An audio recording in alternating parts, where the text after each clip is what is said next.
thirsty. I'll make it work.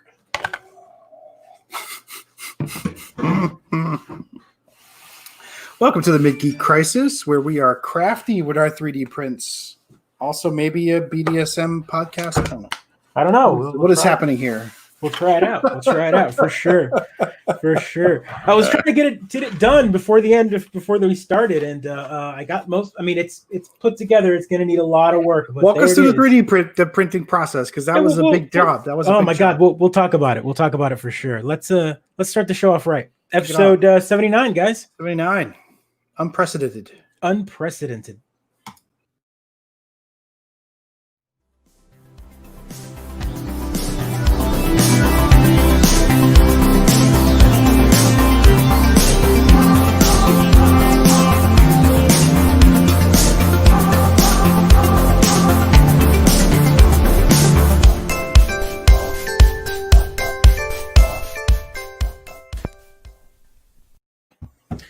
Hey everyone, welcome to the Mid-Geek Crisis, episode 79. My name is Joe the Afro Man, and my partner in crime, Pedro, Cautious Online. Hello. Welcome to the show. 3-day weekend. Everyone enjoyed themselves? Yeah, I took off Friday. I made it a 4-day weekend. It was great. Ah, nice. I worked Friday, but I took a half day today.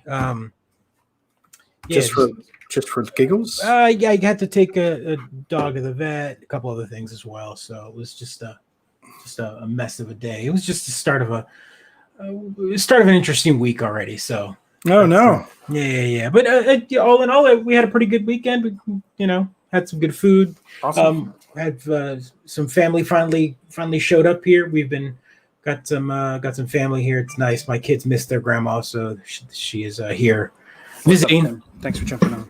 Yeah, thanks for jumping on, everybody. All right, so So what'd you end up doing? Any good gaming? I figured we'd talk about the weekend starting off. This weekend we played a little Shantae. We beat it, and we started playing pillow mode, jammies mode, which is clearly fan service, and I don't know if we should be playing it, but my daughter thinks it's hilarious, so we're playing it. She doesn't have the background, she doesn't understand how problematic all of it might be, but I like the platformers. I really do. I'm a sucker for a good platformer. Absolutely. Hey, Rose, thanks for jumping on. Yeah, Shantae's an interesting, there's the backstory to it. Isn't supposed to be really sexualized. It's supposed to be like the belly dancer kind of thing. Like, instead of making it always the damsel in distress, it's like giving her the power. They spent a lot of time on the physics. They spent a lot of time. The animation's always been very very bouncy. Yeah, even on the Game Boy when it was a Game Boy game originally. And history I don't know, but like the big mermaid boss that pops out, I'm like, having now fought the big mermaid boss twice, I'm like, whoa, this is a lot. There's a lot going on here. Right. My daughter loves it. She loves watching me play. She really enjoys it. She likes the puzzles. She works with me to solve the puzzles, so she digs it. I've been playing that Shantae. So we finally beat it, and we're done with that. And then Animal Crossing, playing a little bit of that, doing well on that. My island is unrecognizable due to the terraforming efforts of my 6-year-old. I log in. It's terraforming, right? It's terraforming. She's walled in my house. She's like, I'm raising a little troll. I didn't know I was doing it, but that's what I'm doing. She just loves. She's like, Daddy, have you played that? And she's got this like shit-eating grin on her face. So she knows. I wish I could put a poll. Did anyone know that Cautious was raising a troll? I want to know if anyone knew. I'm gonna warn the gamer community, because when she starts playing online, y'all don't know. She's been training for a long time. y'all don't know. These are good questions. These are good questions, Rolls. We clean up, pick up, put away. Clean up every day. So the Legos all go away at the end of the day, but the calico critters stay out for longer than they should, and I have stepped on quite a few of those calico critter sharp objects. They're soft, right? The critters are. But the little detail stuff for it, like they have like quarts of milk that are just basically caltrops. They just 1d4 damage every time I step on them. It's rough. It's exactly right. So let's start off. Let's talking about that. Some D&D. You are officially running 2 campaigns now digitally. Campaigns. Yep. And I'm getting way better, way faster at it. It's been great. So, and it's nice because I've got one that's like a city fight. It's kind of like theater of the mind. They don't like fighting. They spend a lot of time avoiding fights as best as they can, even though D&D, almost all the mechanics are devoted to fighting. And so I was really hungry. I've been hungry. Jordan knows, I've been really hungry for an old school type dungeon crawl with torches and food, and the characters have a real fear of death. We got Sibling Streamer. We got little brother from Sibling Streamer on, Jordan on there. Yourself, Adam, DJ Brett is playing with us as well. And 2 of my friends from college were rocking that on Fridays. And it's great. We're doing the Sunless Citadel, which is an old adventure from 3rd edition, a famous one from 3rd edition. And I got my first player kill. Sadly, he got back up, and I think I need to eliminate death saves or somehow modify death saves to really get hard mode going for our players. It's good fun. You recorded a hilarious video, which is not safe for work. Not going to be sure. What's interesting about that is I was playing around. I was like, ooh, let me see if I can record it. And of course, what's interesting about that is as soon as I hit record, that's when all that happened. Like, it had been very, very, very work safe the entire night until that moment. And I was like, so my face when I'm recording, I'm like, why suddenly? Why now? So I got to get permission from them. Hopefully we can stream it on Fridays, or at least record it and edit it down for Saturday nights or something to that effect. It's good fun. We're using dynamic lighting. I've got a cousin trying to troll me on my own podcast. Happy birthday. He just turned 30. There you go. And, Happy birthday. His message, for those who don't speak Spanish, he's basically coming on here to say Batman is better than Superman, and we're not ready to have that conversation. I have that conversation all day, every day, and Soups wins. In his head, he sits on the can, thinking about it. He's in the shower. You know that meme where the wife is like looking at him like, I bet she's thinking about other women. Now, I'm sitting there going, That's I don't understand how the fandom thinks one is better than the other when clearly Superman is a better person. So I read a person on the internet said that Gotham City was Chicago. Yes. And no. That's wrong, right? Wrong. It's New York City. Metropolis is Chicago. It's that middle that Midwest flyover state metropolis. Yeah. Right, okay. Right. Although it took all of my nerd willpower not to jump on some stranger's feed and be like, actually, no, you're so wrong. Wrong. Yeah. Metropolis is definitely Chicago, and Gotham is the New York. It's like gritty New York. It's like late 70s, 80s New York City. Yeah. It's definitely the darker. Similar streamer. They're not both New York. Chicago, no, they're both not New York. Yep. I mean, if you want to, it's interesting because there's no map they're both on the East Coast, right? They're both representative of themselves. That one is like the light New York, and one is the dark New York, honestly. But it's Chicago. It's Metropolis is supposed to be that like what's the best way to put it? Gotham is very Art Nouveau, dark, gritty, and Metropolis it's Chrysler building with drugs. Right. And Metropolis is supposed to be that that World Fair, like here's the future. Provo, Utah. Have you been to Provo? Out of anybody in our usual cast of characters, I think he might have been to Provo. Might have been to Provo. I love it. Yeah, no. That's a whole conversation. We can have a DC conversation. Speaking of DC news, thank you for the segue, cousin Primo. Sure. The big news that happened last week was Aquaman 2. Maybe that's happening. No.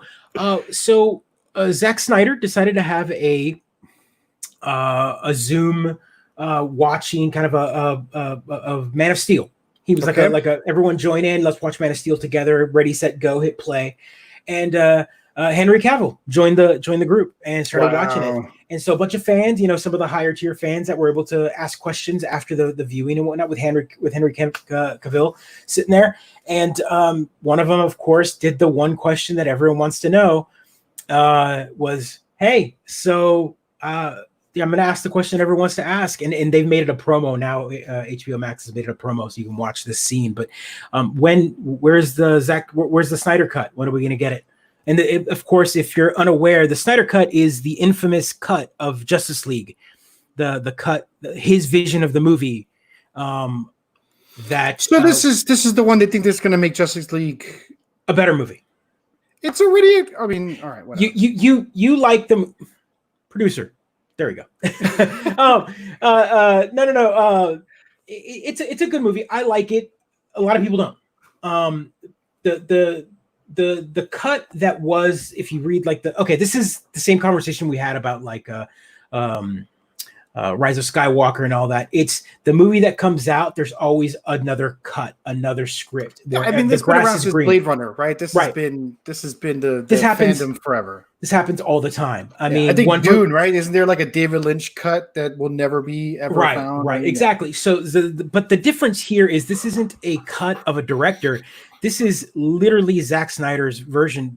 If for those unaware, Zack Snyder had to leave the project of Justice League not because of professional things, because of a family tragedy. He had a death in the family, his daughter. And he left the set, like he left the project. And so they handed the reins over to Joss Whedon. Joss Whedon then came in and redid the entire script, reshot some things, the infamous mustache scene, all of that had to be, that's the reason it's there. It's because he brought Henry back off the set of Mission Impossible 3 to do some scenes, and they tried to digitally remove the mustache, and just a mess of a reshoot. The cut that we got was not the cut that was supposed to create the set the universe tone from here on out. So Zack Snyder's cut is infamously supposed to be good. Like a lot of people like it. I mean, why? That's what people want. The Zack Snyder cut. That's what we want. So it's happening. HBO Max. Yeah, the fandom has been listened to yet again. Another group, and we are getting, but we're not aware of how we're getting it. I think. Yeah, hot take, Adam DJ Brett. I'm sorry, Joe. Hot take. Snyder is terrible. He's beautiful. That's not a hot take. That's what everyone thinks. The hot take is I think he's awesome. Mine is the hot take. His visions are beautiful, but his writing is awful. 300, a gorgeous film to watch. He said nothing new, right? Nothing. Sucker Punch, gorgeous film to watch. He says nothing. Watchmen, gorgeous movie to watch. He says nothing, right? His movies are so vapid and uninteresting. And then he does Superman, which I'm controversial hot takes on that one. But I don't think Snyder doesn't deliver anything deep. They're just visual. I don't know. They're very good looking films. I think Man of Steel is probably one of the best movies he's ever made. I think you're setting a low bar. Yeah, okay. Let's agree with that. I mean, that's a low bar. I'd argue 300 might be his best, but 300 is literally regurgitation of Miller's work. It is, but visually, I think he hasn't. Well, yeah, but I mean, visual vision, right? The visual vision. Oof! Now I sound like Snyder. Yeah. Essentially. We can agree to disagree here, but I think Zack Snyder. I'm gonna always be on the lower end of this argument here. I mean, the DC movies are fun to hate. They're fun to hate. Everyone hates it. It's a popular Joe, way. Don't take offense. I hate everything. I know. Well, I understand, but I mean, DC movies are easy to hate. They're not the Marvel movies. The Marvel movies are essentially setting this bar that everyone wants, and if we don't get that, everything else sucks. The weird thing is that the Joss Whedon films in the Marvel universe are not very good. Right? Yeah, but people love them. Oh, the Ultra one, not a classic, right? Not like Ragnarok, for example. Again, you try to defend, say something bad about them. Then, yeah, I like Justice League. For the record, I like Justice League. I like it for what it is. I like 20 minutes of Aquaman. That's great. I think the movies themselves. Now we've got sibling streamer over here, Mr. Standing for this is a guy who defends Phantom Menace, who says it's a good movie, but he just takes all the dialogue out. And so I think he spent it's a great movie to put on if you want to fall asleep by the pod race. That's a sibling. Didn't you spend like a year taking like all the audio out or whatnot, and then got it taken down? I don't want to hear it. You have no context. Phantom Menace is trash, and there's nothing telling me that it's a good movie. Yeah. No. Yeah. It's the best of the three, though. If you want to rank them in the movie hierarchy of the prequels, it's the best of the prequels. You think Phantom Menace is better than all three of them? The prequels, yeah, I think so. I think it's the most watchable, and it has a beginning, middle, and end. I think the other two are indecipherable garbage troughs of CGI scenes. They're just You might be right. I mean, I can't watch it. I can't. Well, one man's trash. Are you? I can't One even. man's trash. Phantom Menace is trash. It's trash. That entire. I don't understand how people can defend Star Wars all they want now. I remember when people hated it. All of a sudden, we've got people that like it. But what's interesting to me is here's a franchise that. What was the time frame between Phantom Menace and Return of the Jedi? Like 20 years. 25 years, I think it was. 25. It was like 25 years, give or take. And I would say. Yeah, let's say 20 maybe 20 because let's see, Star Wars, because I had just 20 years because I was in college when Phantom Menace came out, right? 20 years. So here we got a gap of 20 years. We've got nothing Star Wars related, and you're going to put out nothing. I mean, toys, no cinematic. There was. You're just throwing out 10,000 books and 400 comic books, right? Right. You're throwing out an entire, which I guess they did, but you're throwing out the entire extended universe, which we, as Return of the Jedi fans, read forever. Shadows of the Empire is a great example. Video games. Again, there was a Star Wars fandom. There was a fandom, and a lot of it was non-canonical, right? Like none of it was. A lot of it was it was allowed to run rampant without Lucas's blessings, right? No, that was all had blue. No, that's the thing, right? Like Lucas, the extended universe was all part of the universe until they all disappeared because of Disney. That's all of it was part of the universe until it all disappeared because of Disney. As I understand it.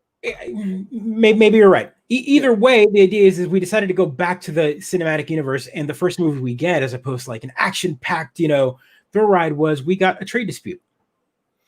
Dude, Lucas, it's almost like no one told the guy, "What are you doing, man?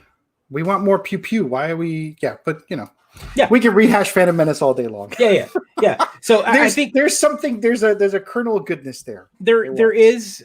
We can take Jar Jar out. I mean, no disrespect to the guy. I think he did a great job. He was given the job. He did the job. I feel bad for all of the badness that happened to him in the long run. I mean, there was. I think we're talking about Star Wars because I just watched Rise of the Skywalkers. Yeah, Rise of Skywalker. Yeah, and you didn't like it, right? Of course. Oh, there are parts and pieces I like. I love the ending. I thought the ending was phenomenal. It just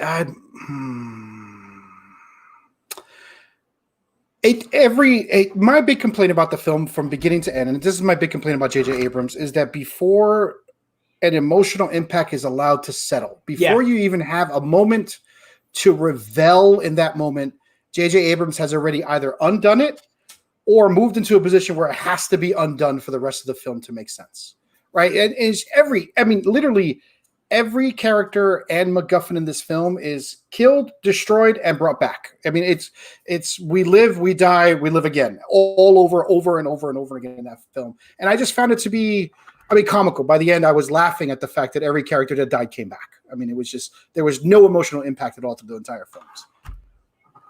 That's all. There was none. I had zero feelings. I mean, I literally expected the Emperor to come back. That's how little emotional impact there was in that film for me. But I loved Rey's arc. I liked Ren's arc. I liked how, I felt sad how little the other characters were used. I found it weird that Poe suddenly had a character because he was like barely a character in the other two films. But it was I honestly, Poe was a character that was used, I think, throughout somewhat. I think it just wasn't big. I think he wasn't right. I think Finn is the one that was underused completely. They completely underused. They had no idea what to do with Finn. Because he got kind of boned in The Last Jedi. Like he got kind of put to the side in The Last Jedi. And undoing that would have taken more work than anything else, I think. So again, you want to do your was he force sensitive? Here's the question. Finn's force sensitive, right? Yes. Yeah, right? I mean, that's the assumption the Star Wars universe came to with him. Force sensitive, future Jedi, that's Finn, right? That has to have been his arc based on that last one, which I enjoyed. I was like, oh, I like these little hints. I think like they did with Leia. I like all the parallels. I'm all about reading deeper into what was written between the lines, and I get told I'm not supposed to do that. If it's not presented there, it's not supposed to happen. No. That's how we enjoyed the first Star Wars. Right. But Finn, I think, was one of those characters where you're supposed to extrapolate the fact that I think the entire beating of the new Star Wars movies was that, hey, anyone can be a Jedi. Anyone can use the Force. You just have to believe that the Force is there. I think being Force sensitive was something that was kind of thrown out the window. I think the idea was like anyone that knows the weaving of the Force, everything. It binds us. It's in everything. It's around. I think anyone could use it. Certain level of midichlorians. Yeah, none of that shit out of the window. I think even that was out the window. They never mentioned it again. Yeah, they never mentioned it again. I think it's supposed to be the idea that, hey, here's this power. It's always there. Everyone can use it. Everyone has it. Finn just happened to have tapped into it a little bit. Yeah, help Rey out. Yeah, no, it was good. I mean, there were parts that were good, and there, but because of the way the plot and pacing was structured, I didn't feel invested in any moment because literally it was undone the next scene. It was like a bad DM or a bad. Well, what's a good scene like that? I'm trying to think of one that I just can't seem to remember. You just freshly watched it. What's a scene in that movie? Chewbacca dying. He's back a minute later. Did Chewbacca die? No, but his ship that he was in blew up, and Rey has a big character moment where she believes she did it. And minutes later. But I don't think they know he's alive for a while. But the audience does. So the emotional impact is eliminated right away. Leia kills herself so that Ben can die, and he's brought back a minute later. Like literally before you have a moment to think of Leia's sacrifice, fucking the big bad guy is brought back. I'm just, what, huh? And moments before that, we spent the entire quest, as you described it, which I thought was funny and great, of Rey looking for this, making sacrifices to find this MacGuffin, this Sith transponder. Yeah. And a minute after she finds it, before we can celebrate that victory, the DM comes in and goes crunch and crushes it. Like these unbelievable moments of undoing everything you had a moment to before you could enjoy it. Which is what J.J. Abrams does. It's my big complaint. They keep giving him movies, and I'm just like, do people walk out of these movies feeling like they got a movie? I think he's a cache of ideas, and he wants to run to the next idea. All of them needs to be in the film. Yeah. So, but like I said, it had some pew pews. I thought the lightsaber fight in The Last Jedi was way better. No, it rolls. I think you're right on. I think that's how most everyone felt. I think real safe, middle of the road movie. Yeah, you're being very nice, honestly, cautious, because it's considered like right now it's the most hated movie out of all of them now.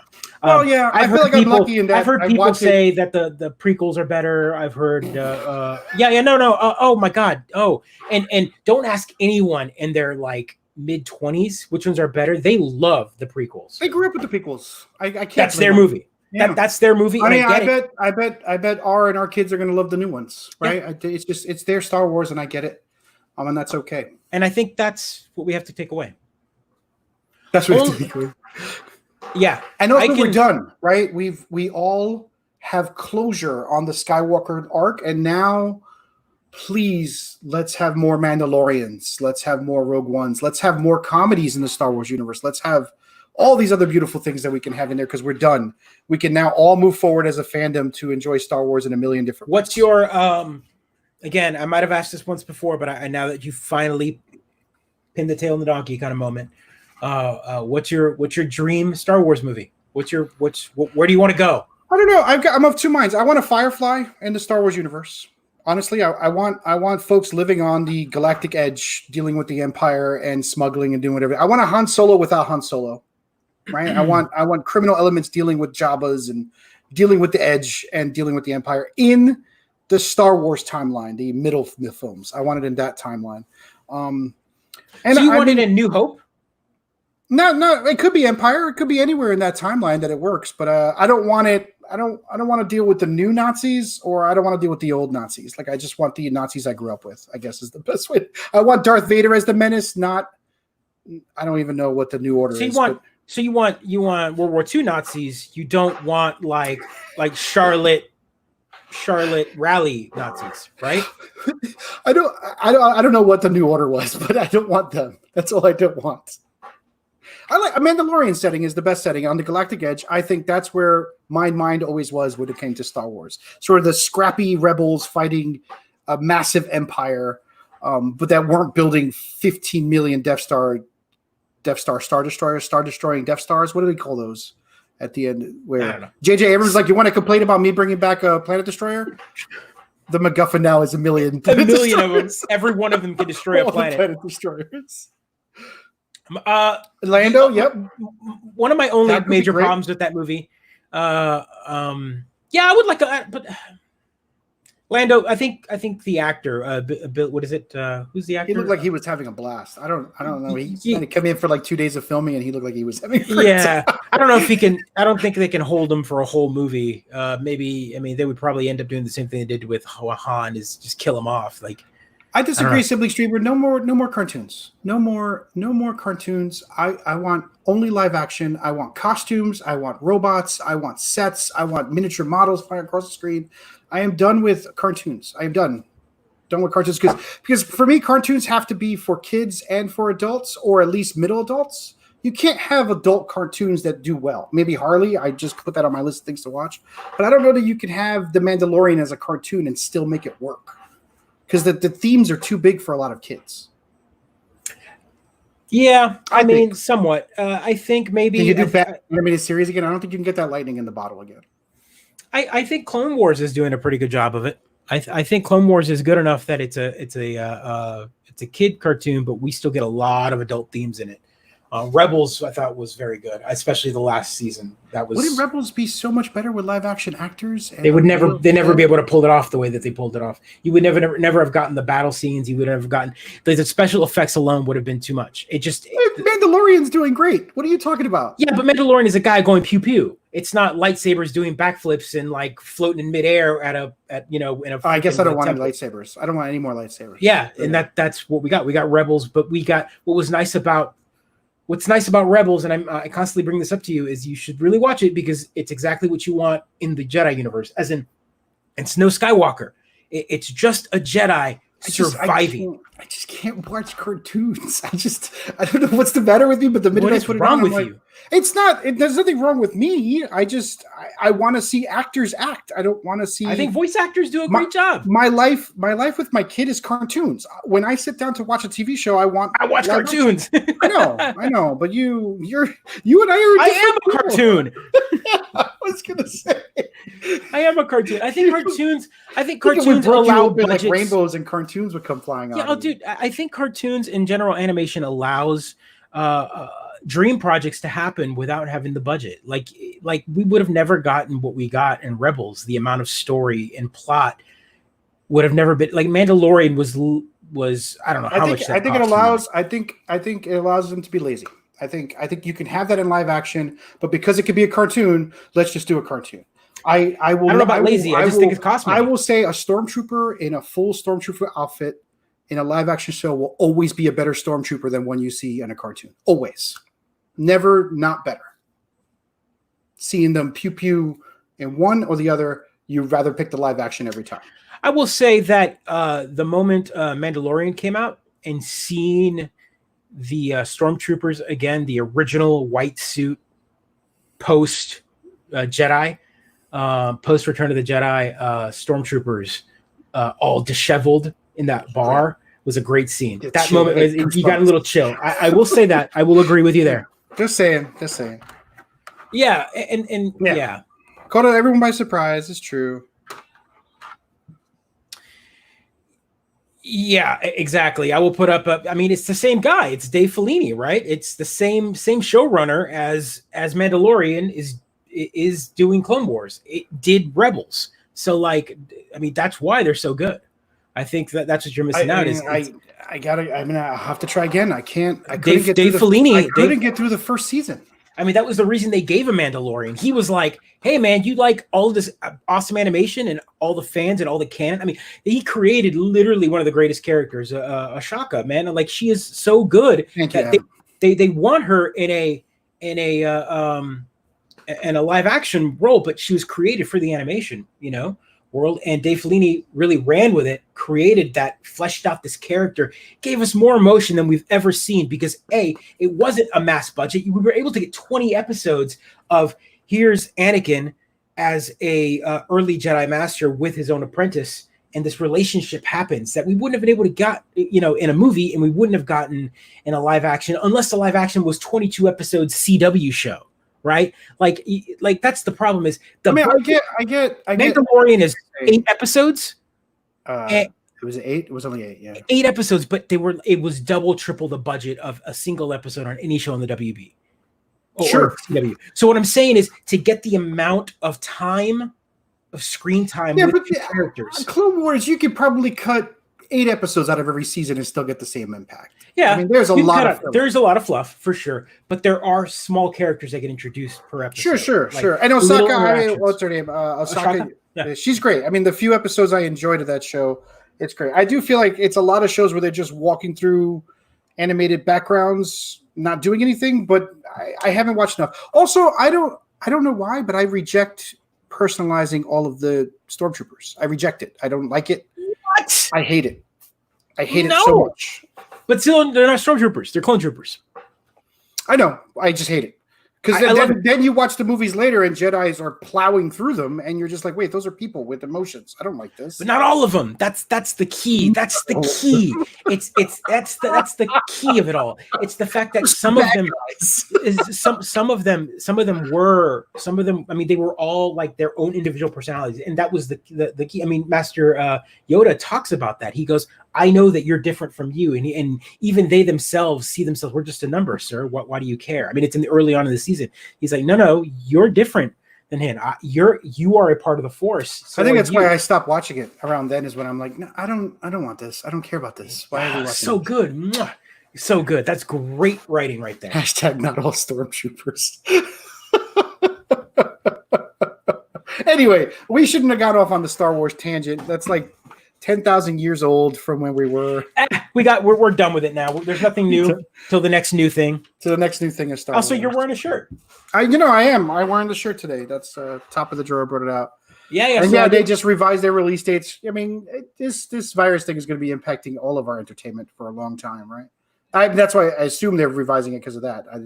Everything's pushed back. Everything's moved around. Mm-hmm. And BlizzCon. Let's talk about that. Officially canceled.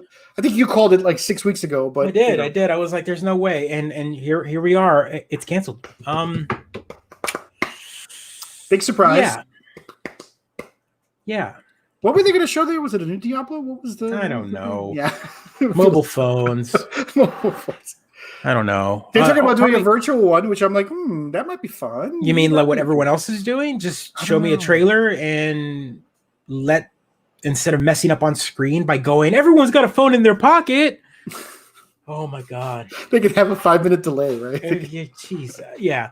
It's like baseball games in empty stadiums. It's just not the same. Right. I think they were going to just they're probably going to go Overwatch 2s, maybe a little more footage of whatever. So we can still get hype for it. We can still get hype for it. It'll happen. I think BlizzCon is already too much of itself. It's a giant convention for a universe of games where only about 3 of them are played or 2 of them are actually being played massively, right? So we've got World of Warcraft that's declining and they constantly keep trying to save it with a new expansion every year.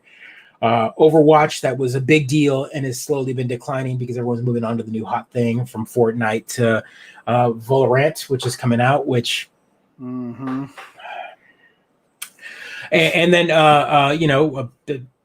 they move on to other stuff. And then what else? So they got Hearthstone. I mean, the Diablo. Hearthstone's great. Sells a lot of cards, virtual cards. Diablo. Yeah. People are still playing all of them. Amazon is getting their own FPS as well. I mean, I'm waiting for Amazon to get a hit. I know that they've purchased a bunch of game developers in the past. They had them and then they cancel them and they move on. So who knows what Amazon is going to do? So Amazon's a developer, or is there a platform you can play their games on? Well, I mean, they own Twitch, right? Oh, right. Yeah. So that's their big one. And so by them purchasing Twitch, then making that game, they're able to kind of shoehorn the game right up front to everybody's. Like, yeah. Just let me watch some movies together with my friends on Twitch. All right, Amazon. Yeah. What's going on? Yeah. So, what want to talk about that for a second. We've got a lot of games coming out and the big thing, the Valorant. The big hotness, the exact carbon copy of Overwatch. Mm-hmm. I think it's ridiculous how people have jumped on this bandwagon. How many of them? when are we going to stop giving money to Tencent? When are we going to stop giving money to League of Legends? When are we going to realize that that company sucks ass? I mean, when are we going to figure out that it's okay to consume alternate entertainment, even if we love the old entertainment we used to have, right? That's really comes down to, right? Like I play D&D, and frankly, there's a lot of problematic people who work in Wizards of the Coast, right? And probably I should not be giving them their money, but I love the game so much it's hard for me to give it up, right? Right. Same thing for Tencent, right? I mean, folks love the games, they love the properties, they're part of that community. It's like, I remember reading this article about flat earthers, right? And it's so dumb. The concept of being a flat earther just blows my mind. I'm like, how could you believe this nonsense? But what happens is that you become a fan, you follow it, you become welcomed in this community of people that protect you and circle around you. And then it becomes really hard to leave that community, right? So same thing with Overwatch or the Blizzard folks or Tencent games, right? How do you say goodbye to that community when you've invested so much love and time into it? Obviously you can reverse gatekeep, right? Where you're like, you shouldn't be going through there. You shouldn't be going through there. And shame people that are fans of something. I get that. My biggest problem here is fine. Let's say you're a fan of League of Legends and you've been a fan for the past 10 years or so, however long the game is. And they were purchased by Tencent after the fact. And now Riot Games is 100% owned by Tencent. I have to reiterate that. It's one of two companies that is 100% owned by Tencent. And which means that the developers that they've got now are all being paid by Tencent. And a lot of the developers have moved overseas. It is not the company that used to be. They know what they're doing. They are mining your wallets. They are mining it. They are mining it. I get, when a small developer comes out and they're like, well, they've got a game, they make a game. And then all of a sudden Tencent comes in and goes, hey, here's this fat check. Make us turn that game into our next money making. I get it. People got to eat. It's just it's a company that just makes me really nervous. We've talked about it before on the show. I mean, they're eating up they're the umbrella company of real life, right? They're just eating up everything they can. I don't know. And we forget. That's my point is at one point people remember Riot Games as a trashy company. Their CEO is like farting in people's faces and just like awful. Way worse than I thought. But think about the person who's been playing it for 10 years, has climbed the ranks, has bought the skins, posted on the boards. They've got all the badges to show. I get it. Every event. How could you walk away from that, right? Like even me who played the heck out of Fortnite, for example, threw money their way, bought skins, whatever you want to do. It was hard for me to walk away, right? Well, now it wasn't because it's easy for me to walk away from things. But I can see how it would be hard. I'm like, man, I threw more money at that than I should have now that I'm not playing it at all, right? But, I get it. Folks are passionate about things, and then that's that. And then there's a whole list, every single game company, and it's a lot of games we play. All right. And the 100% again, League of Legends, 40% of Epic Games. Yep, 40%. I mean, you talk about how you get a free game for them every week, right? Yeah. No, and again, I know, but I mean, the rest of these are 11%. Wait, you have 5% of Ubisoft? Yeah. Damn it. Yeah. 5% of Activision Blizzard. I mean, and that 5%. Man. Look, but see, here's my point of why I brought this up is they only own 5%, but that 5% was strong enough to dictate the outrage that happened when they banned the individuals. I know. About they got 30% of Funcom too. Holy cow! I remember the Secret World. That was a great game. Yeah, Discord. Yeah, Discord you don't know how much they own, but they've received tons of money from them. And this list is outdated by October. This list was compiled by PC Gamer back when. All right, so that's it. We got Mid-Geek Crisis Bingo. Go ahead, put up the banner. We got Mid-Geek Crisis Bingo. It's capitalism. So what do we play instead? Who the heck knows, right? Enjoy those indie games. Play Animal Crossing. Buy all the Nintendo games you can, I guess. I don't know. I don't know. I just Valorant is definitely one that I'm firmly saying Hey guys, How do you pronounce this game's name? Volderant? Valorant. This is the Overwatch killer coming out? It's Overwatch. Like, I'm serious. You watch any footage of it? I mean, they are carbon copy characters of like, Valorant. oh, there's a Reaper like person. Oh, there's someone that manipulates time. Okay, there we go. Oh, there's the big knight with a shield. Okay, I'm like, guys. Let's be fair to every other game company though. It's not like Blizzard came up with. I know, Okay, yeah, but there are definitely some specific. They're like, make the pauldrons bigger is pretty much what Blizzard does. Free to play team-based tactical shooter with 5-on-5 setup. Each match has 25 total rounds. The first team to win 13 rounds wins. At the start of each match, players pick agents. Overwatch agent? What? Like, agents have special abilities like dashing, pools of smoke, building walls. All right. Okay. Can you destroy environments and one-shot people like Rainbow Six? Because that's what it's all about for Rainbow Six Siege. So this is weird. The closest comparison, I've seen the gameplay. It is pretty much Overwatch. Like, they all have a charge-up mode where they do like their special, and their special is exactly like an Overwatch. It's a near future version of our world. So it's Division. All right. Geopolitical effects. I'm like, it's Overwatch. Yep. Yeah, exactly. That's it. Done right there. So it's very CSGO, apparently. It's Overwatch and CSGO. Fine. Whatever. Right. Super boring looking. Yeah. But, it's got... there was a couple, like, giant... big money makers that were moving from Overwatch, like people that have won tournaments from Overwatch. There's one individual that just is it because Overwatch is losing focus, it's losing focus. They're tired of it.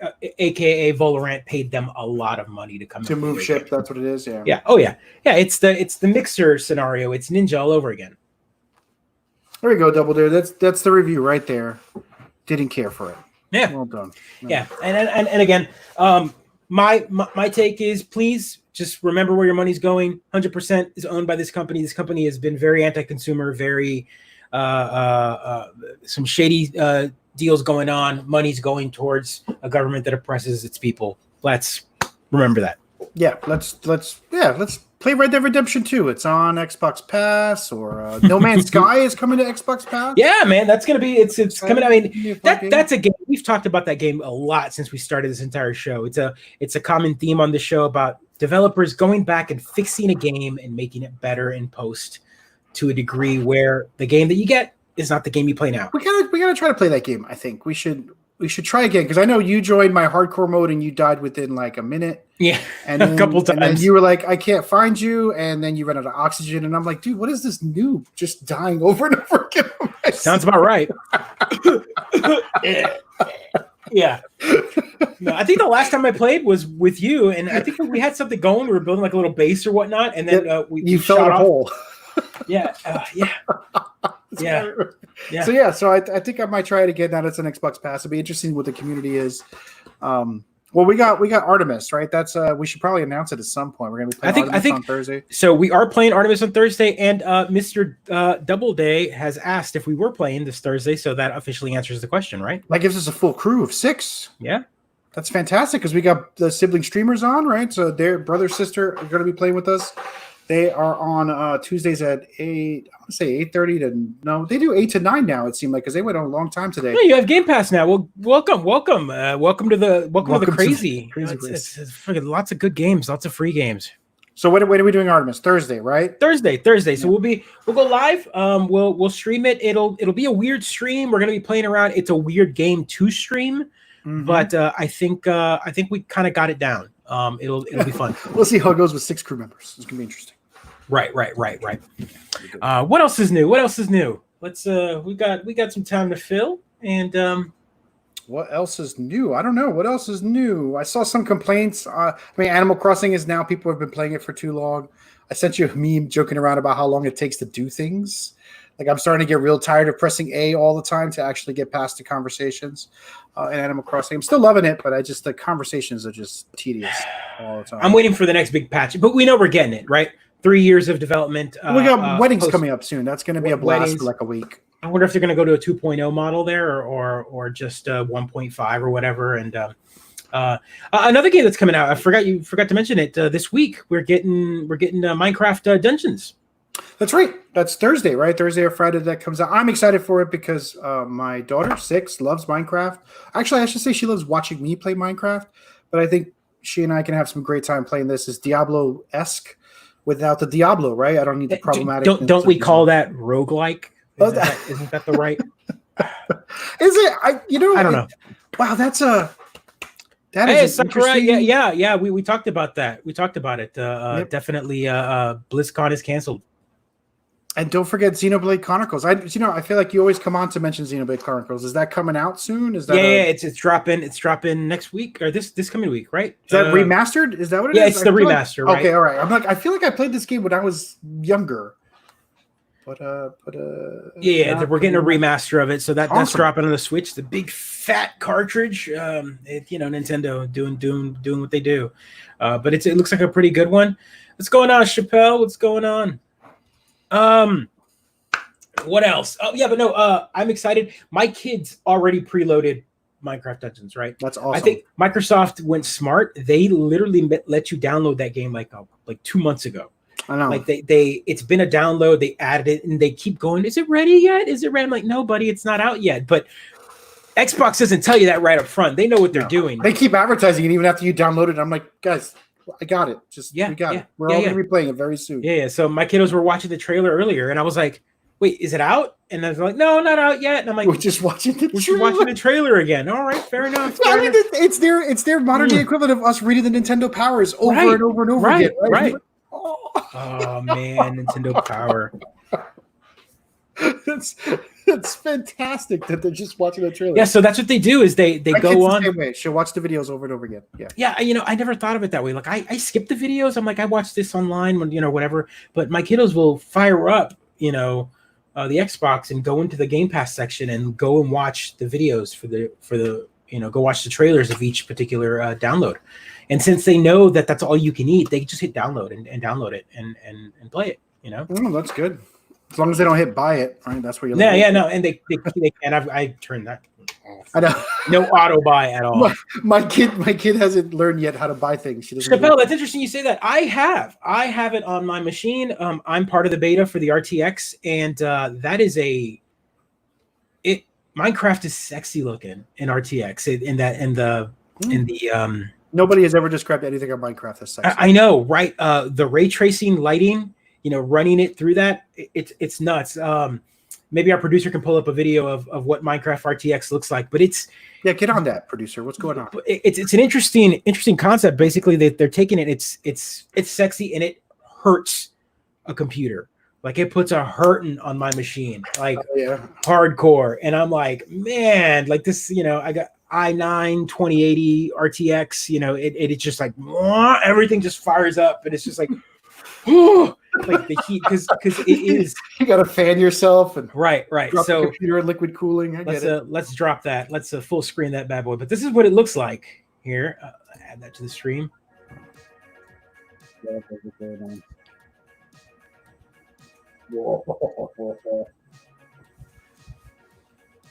Yeah, it's a pretty sexy looking way to play, and it's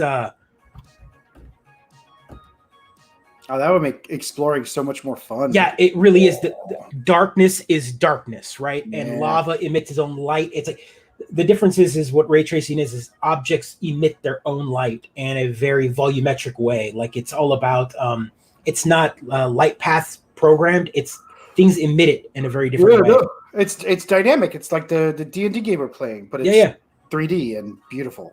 Yeah, it puts a hurting on your card for sure. So not all cards can do it, but we are getting some ray tracing on the new Xbox. Not the way I've ever played Minecraft. For the record, I've never. I mean, that world was amazing looking with the monorail. It looked like that's beautiful.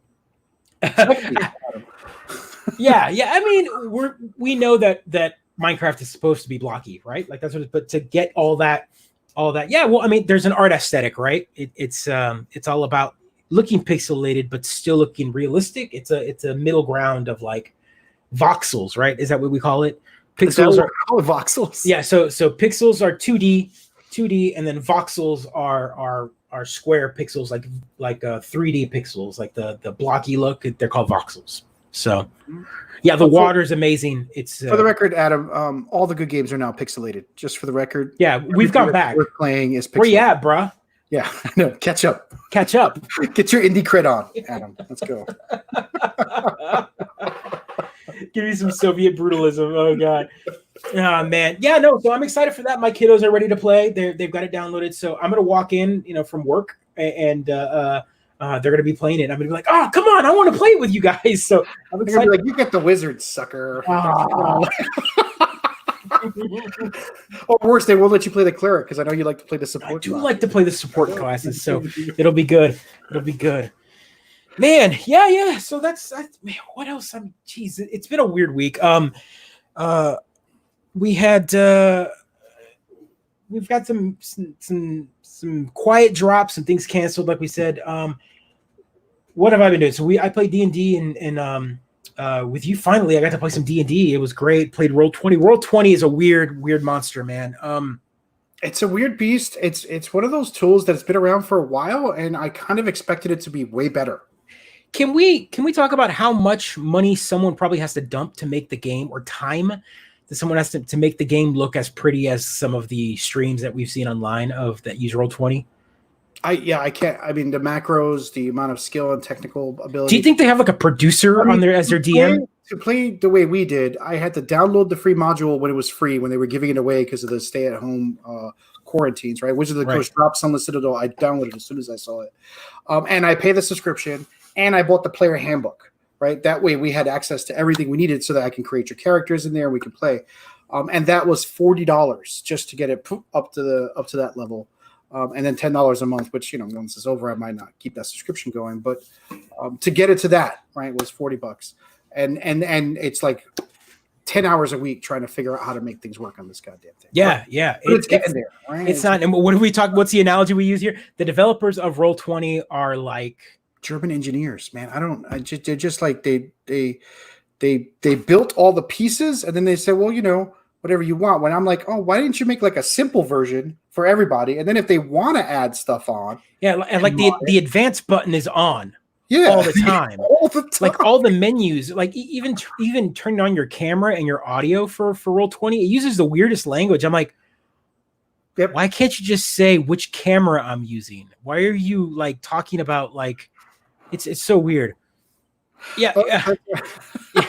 Thank you, Sakurai. So I was I was just pretending to be the kind of angry nerd who would complain about that. Yeah, no. But Civ 6 is free. If you have it's phenomenal. Yeah, go download it right now. I think it's only for a few more days before they release their next. I paid full price for that 2 years ago, and I've only got 10,000 hours in the game. Right? Yeah, I know. You got like 10,000 hours. So nuts. And they dropped the Frontier Pass. Like here's an interesting thing, right? Civilization is like now they've got like a season pass. Like every game now has a season pass, right? Which is it's like even Civ 6 is like, we'll give you 1 liter every month. It's going to be awesome. Buy the season pass for the year. So that's just the model we're living in now. Right. Dungeons and Dragons is probably going to have a season pass very soon. GTA 5. Huh? I don't know what I think about that. Well, they kind of do. I mean, they drop. If you put away $10 every month, you'd be able to buy both of the new books they put out every year, right? They put out 2 $50 books every year. So you didn't get into the dice and all the maps and all that stuff, and you just bought their campaign books, $100 a year, $120 a year at most. It's almost like a season pass, right? Yeah. And so I've got a lot of these old dungeon magazines, and I wish they would bring it back. That's something I would subscribe to if they had it. If it was like actual. Isn't that what D&D Beyond is though? No, D&D Beyond is, hey, you like our books? How about you pay us full price for the books again in PDF form or searchable? Like it's not even, it's not as good as you want it to be. It allows you to. Yeah, and they don't even give you like. Wouldn't it be nice if you bought the book and they gave you like it's shrink wrapped and they gave you like a key to download the PDF, kind of like you buy a DVD or a Blu-ray at the store and they give you a digital copy? Does anyone remember that when you used to subscribe to magazines and they would have like a CD with games, right? They would have a CD or a free game involved. White Dwarf used to put free miniatures in the magazine subscription sometimes. So yep. And PC Gamer had tons of demos, Xbox Magazine, PlayStation Magazine, some of the demo discs. What's great about those is, and just like even your dungeon magazines and whatnot, some of those demos some of those demos never made the light of day. Like, as in the demo came out on that disc, and then the company might have gone under, or the game wasn't finished, and so the only way that you could play that version of the game or whatever is here for all the ones cautious throughout. Just write it in the trash. Set your drink on it. AOL free CD. What? So roles, yes, you can always create your own campaign in it without having to fork over money. You definitely can only buy the base books. I mean, they even offer a free D&D is free. Yeah, folks. Hot take. Don't let Wizard of the Coast hear this, but D&D is free. Right. The rules are downloadable for free. Everyone has copied those books in a way that is by rewriting the rules in their own language, as long as it's not a copy for copy right of the language. So let's say they have an FRD. They say, hey, you don't even need to, don't pirate our stuff. Here is a base set that you can use for free. Right. But creating your own world is great, Rolls. And when I was 12, 100% all my graph paper was devoted to D&D maps, right? No doubt, all my graph paper was maps.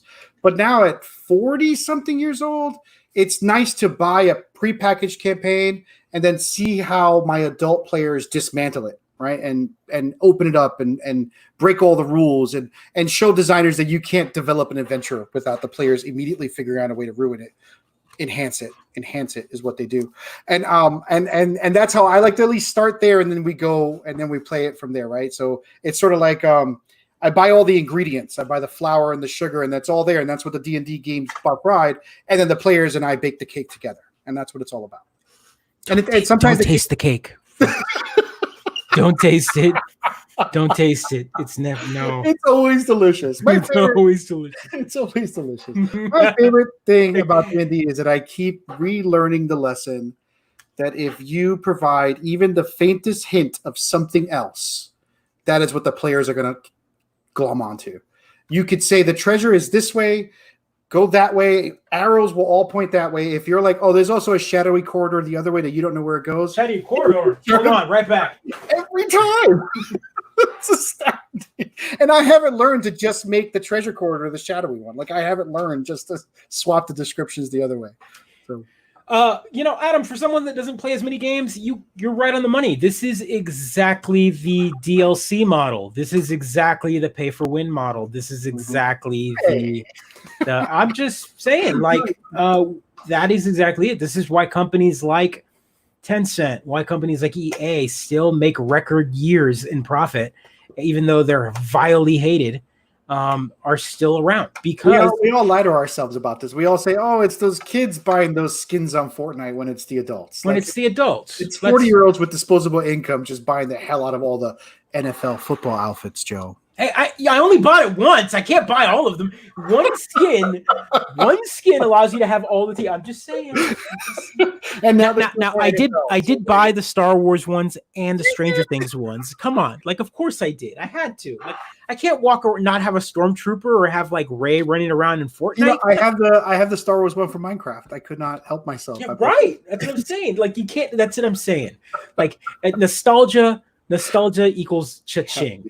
Yeah. If you've got the disposable income, enjoy it. Buy those, what are they, boxes to get all the players you want in NBA 5K or whatever it's called. So yeah, what's this $20? Hot take and hot tip, folks.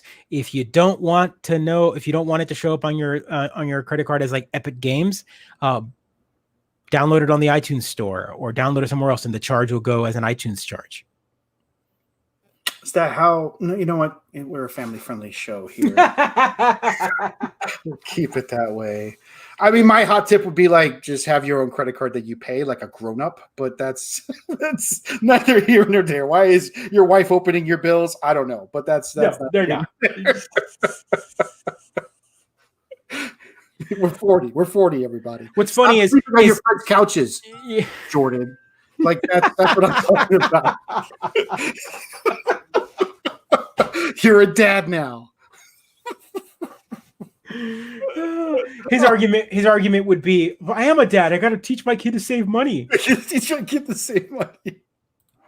And then, who gets paper bills? There we go, Adam. My parents. I do for my cable company, because even though I click paperless, I then get a letter that says, "Hey, you switched to paperless," and then I still get the paper bill, and I'm like, my electric company does that. I don't understand. I'm like, it's paperless, and they sent me a bill saying expect the bill on email, and I'm like, thanks, thank you, really appreciate this. I've heard this legend, this urban legend. This is an urban legend, right? There's never been an actual strip club that did this. Yeah, I don't know. I was a cash guy when I was 19, right? Why would you give your name to these places? Why would you give your name to these places? You cash and you leave. That's the way it works. You never know what's going to close down and where those records are going to be. Somewhere EA is going.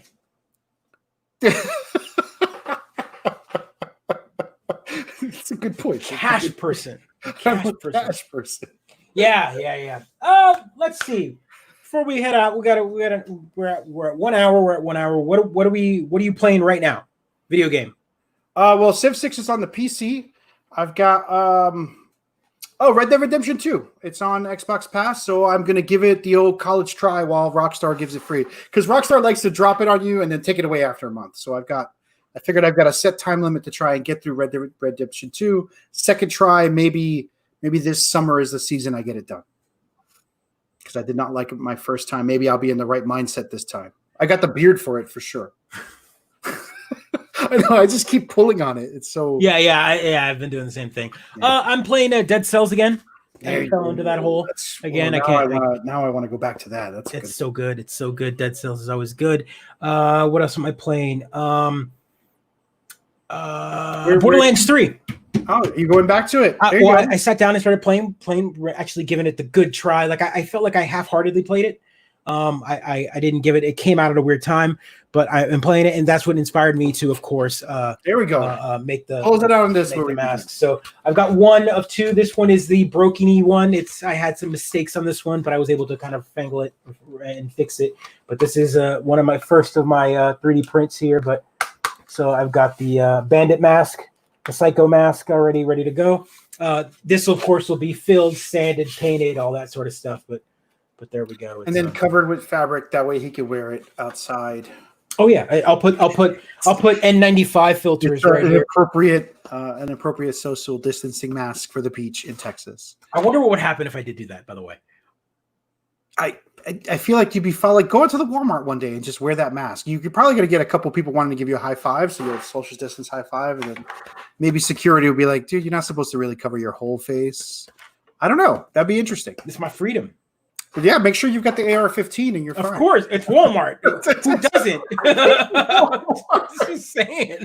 I'm just saying, it's Walmart. If you're coming to Walmart, here's your AR-15. Like, if you're coming to Walmart, they hand them out at the door, and you could buy one in the back, right?